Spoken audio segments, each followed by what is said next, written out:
कैसा मूड, कैसे क्यूज?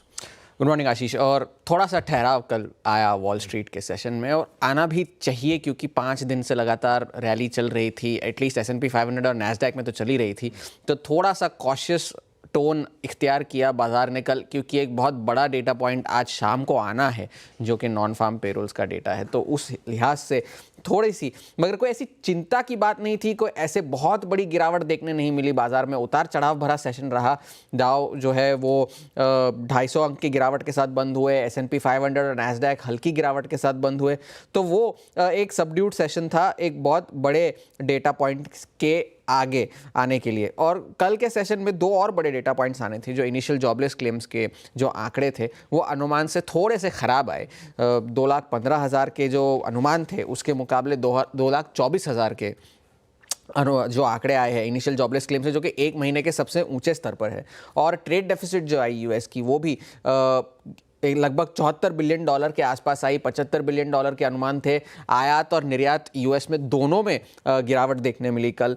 तो वो एक है। और एनालिस्ट जो कह रहे हैं कि ये रिकवर हो सकता है, जो आयात है, इंपोर्ट्स है, वो रिकवर हो सकते हैं, क्योंकि ट्रंप के आने के बाद अगर वो टैरिफ लगा देंगे और जनवरी में एक जो है वर्कर्स की एक हड़ताल होने की भी आशंका है, तो उस लिहाज से फ्रंट लोडिंग हो सकती है इंपोर्ट्स की। तो ये आंकड़ा जो है इस महीने रिकवर हो सकता है। मगर कल का जो दूसरा सबसे बड़ा ट्रिगर था वो ओपेक की बैठक से क्या निकल कर आता है, वो एक बाजार को जानने लायक बात थी। क्योंकि 3 महीनों से अब जो है, जो उत्पादन में जो बढ़ोतरी करनी थी वो फिर से 3 महीने के लिए टाल दी गई है। ये समझ लीजिए बाजार ने इसे लगभग प्राइस इन कर लिया था, क्योंकि तेल की कीमतों में कोई ज़्यादा बड़ा उछाल देखने नहीं मिला इस खबर के बाद। तो अब जो एक लगभग 2 लाख बैरल्स प्रतिदिन जो जनवरी से बढ़ने वाले थे, वो अब अप्रैल से बढ़ेंगे।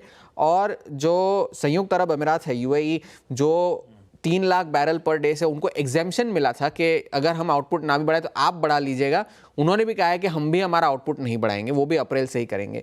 तो वो एक बात है।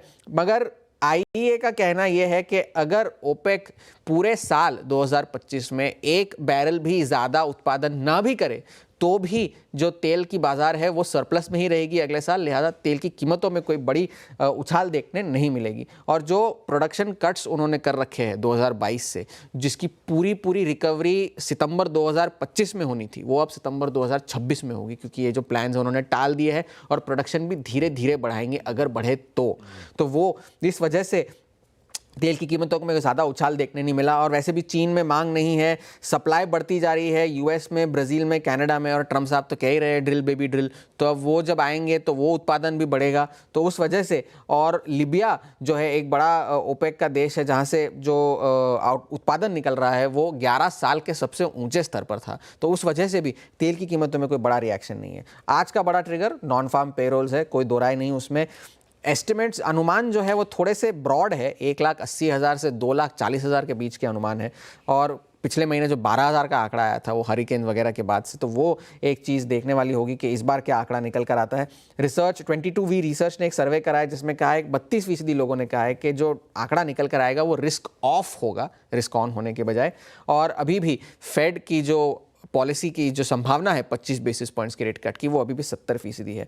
एशिया में थोड़ा सा सुस्त कारोबार है। वॉल स्ट्रीट को देखते ही अभी एक खबर आई है ब्लूमबर्ग पर कि मॉर्गन स्टैनली और गोल्डमैन सैक्स दोनों PBOC, जो चाइना का सेंट्रल बैंक है, वो ये अनुमान लगा रहे हैं कि PBOC 40 बेसिस पॉइंट्स तक अपने पॉलिसी रेट्स काट सकता है 2025 में, जो कि 10 साल का सबसे बड़ा कट होगा, ये उनका कहना है। तो चीन पर नजर रखनी होगी। मगर आज हैंडओवर थोड़ा सा कॉशियस है, कोई चिंता की बात नहीं है, मगर नॉन फार्म पेरोल्स का डेटा इंपॉर्टेंट है। हैंडओवर थोड़ा सा कॉशियस है, इसीलिए एशिया भी थोड़ा सा ठंडा कामकाज कर रहा है। गिफ्ट निफ्टी भी लार्जली कह लीजिए फ्लैट ओपनिंग के ही इंडिकेशंस दे रहा है।